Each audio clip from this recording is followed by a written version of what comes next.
De quoi vas-tu nous parler aujourd'hui? Eh bien, je vais vous parler d'un jeu japonais qui est assez connu. Déjà, vous connaissez à peu près tous Final Fantasy, je pense, non? Ça vous dit quelque chose? Moi, Oui, oui, clairement. super jeu, C'est super jeu. c'est quand même, voilà, c'est l'une des séries phares du RPG japonais. Il y a un remake qui vient de sortir d'ailleurs. Mais bref, il y a une autre série On en vraiment parlera une autre importante du RPG japonais qui vient de sortir sur PS4 en édition augmentée, on va dire, et traduit en français. Ça s'appelle Persona 5 le jeu original Persona est sorti en anglais aussi sur PS4 exclusivement en 2017. Voilà. Tu nous fais un petit point rapide sur l'histoire? Du coup, dans l'histoire, vous incarnez un personnage qui s'appelle Joker, qui est au départ accusé d'un crime qu'il n'a pas commis. Il est un peu viré de son école en mode racaille, quoi. Il est envoyé en réinsertion dans une autre école. La particularité, c'est que c'est un voleur, c'est un justicier. C'est une sorte de Robin des Bois un peu à la japonaise, quoi, avec tous les excès que ça comporte. Le jeu se passe dans un Tokyo moderne. Et en fait, on alterne entre deux mondes parallèles. C'est très japonais, encore une fois. Le monde réel et le métaverse. Le métaverse, c'est en fait les donjons du jeu, hein, les palaces, comme dans un RPG classique. La particularité, c'est que vous avez des cibles en fait à voler qui sont toutes une représentation de la vraie personnalité de votre cible. Donc ça aborde des sujets en fait assez sombres, assez modernes. La structure, ça se base sur les 7 péchés capitaux. Et l'objectif en fait pour chaque cible, donc pour chaque boss final de donjon, c'est de lui voler son cœur qui est corrompu par un vice, par un péché, Un des 7 péchés capitaux. pour qu'il dénonce ses crimes publiquement. Donc pour les héros, c'est un peu aussi, il y a un côté justicier, mais il y a aussi un côté abus de pouvoir, c'est-à-dire la fameuse phrase de Spider-Man que tu connais, Florent, un grand pouvoir implique de grandes responsabilités. Voilà. Donc c'est l'émancipation de l'adulte malfaisant par la jeunesse japonaise.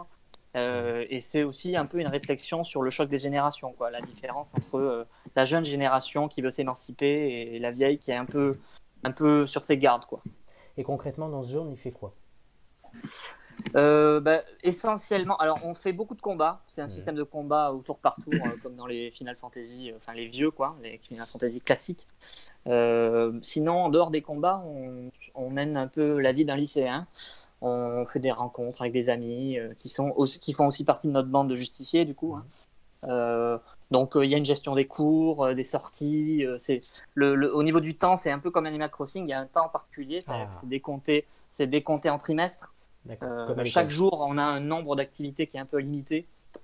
Voilà. Donc les points forts du jeu, vraiment le visuel, l'animation, la musique, l'ambiance, la direction artistique sont incroyables.